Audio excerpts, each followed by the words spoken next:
is Chanel. If you're new to my channel, here on this channel we talk about everything from hair to fashion to you to pretty much all things beauty, lifestyle, and everyday living.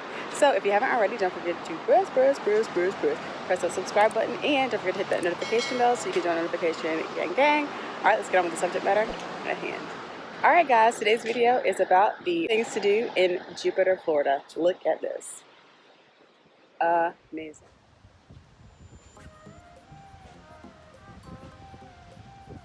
Alright guys, one of my favorite things to do in Jupiter, Florida is take a walk along the sidewalks of the beautiful Juno Beach. Look at this water. It looks like you're in Hawaii, but guess what? You're in Florida, girl. East Coast, we got some nice beaches too. Juno Beach Park was probably the best beach I've seen in Florida.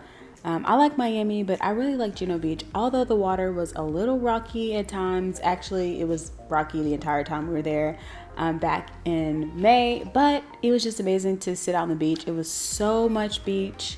It was really quiet, relaxing, and just listening to the waves.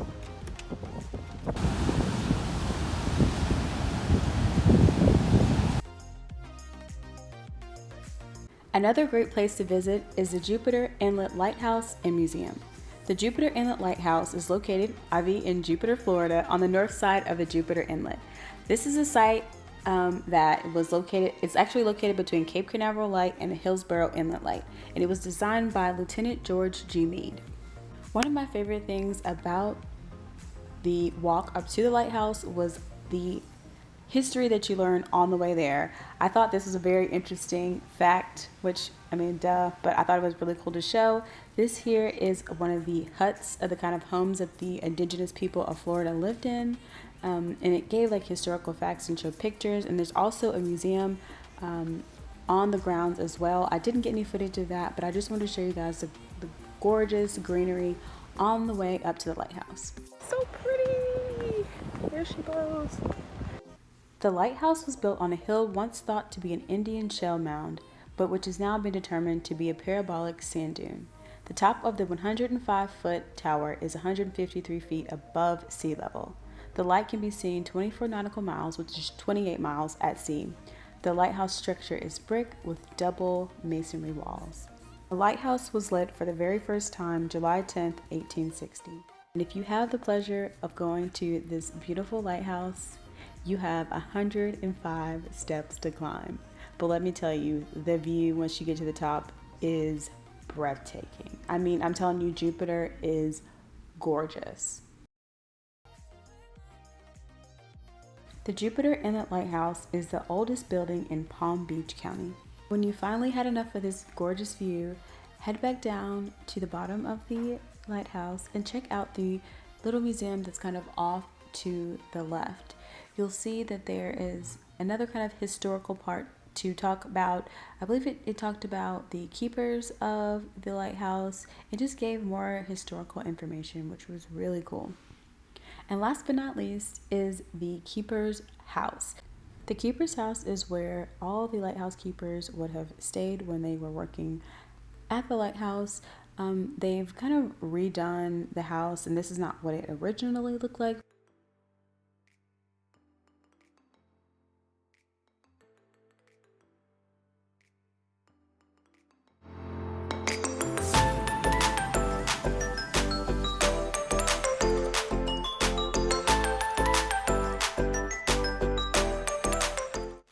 Next up, if you're looking for something fun to do on a Thursday night, head out to West Palm, and I believe it's called Clematis by Night. That night we went, they had a very nice reggae band. It was so much fun. I wouldn't recommend the margaritas, but it was cool to just be out on the lawn. And if you don't know anything about Palm Beach or Jupiter, Florida, it is home to the rich and famous. It's time for a quick dance break.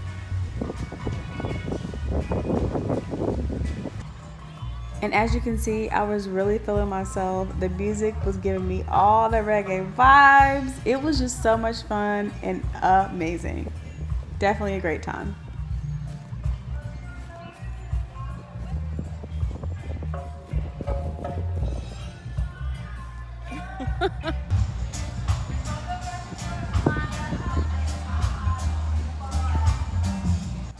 They definitely have some great restaurants and things to do in West Palm Beach as well. I'll insert some photos of a restaurant that we went to. They did have an amazing margarita, but it was just so much fun. And here is kind of the walk back. And while I'm thinking of it, two other great areas to visit are Tequesta and Abacoa. And I had to include this amazing mural of many powerful and influential Black leaders. And if going out isn't your thing and you're an adventure seeker, I definitely and highly recommend heading out towards Coral Cove. This isn't actually Coral Cove, but we went stand-up paddleboarding out on Inlet. And it's worth noting that the water is pretty shallow, so you can stand up really far out and it just goes way steep. We ended up coming back to the same area for a second time, and here is my setup, and I decided to stay on the beach this time and drink my Civil Society beer. If you guys love IPAs or hazy IPAs, I definitely suggest checking out Civil Society. They have 2 locations and we went to both. And what is a good vacation without some good eats? Here is the inside of a cool place called Dune Dog, which they're known for their hot dogs. They have different kinds. And I'll leave a blog post of several other restaurants, and I'll have pictures and other suggestions in my blog post. Another popular place that was highly recommended by locals and family was Juno Beach. It's a Caribbean-inspired restaurant, but we had some sushi and other things, but it was absolutely delicious. The atmosphere was amazing. It was airy, it was dive bar-ish, very pandemic friendly. And look at this steak salad dough and those tacos, yummers. And if they don't have to roll you out of there after eating all that food, take a nice little stroll along the sidewalk towards the back of the docks and see all the beautiful boats and get a nice view of the lighthouse at night.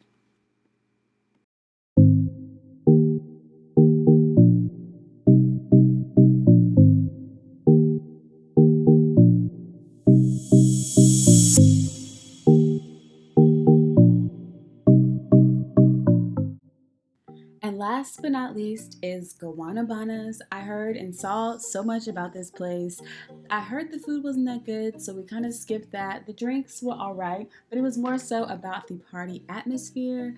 It was such a cool atmosphere, very islandish, very tropical. So if you guys are just looking for a cool place to hang out, maybe grab some drinks and sit by the water, check out Havanas. And don't forget to check out my blog to see some other places that we went that I didn't actually take video at, but I definitely got some great pictures of some yummy and delicious food. I hope you guys enjoyed this video. Alright guys, thanks for watching, and I hope you enjoyed those snippets of Jupiter, Florida. If you can get down here, it's a must. Catch you on my next one. Bye! And let me know in the comments if you guys have been to Jupiter, Florida, and if so, what's your favorite places and things to do?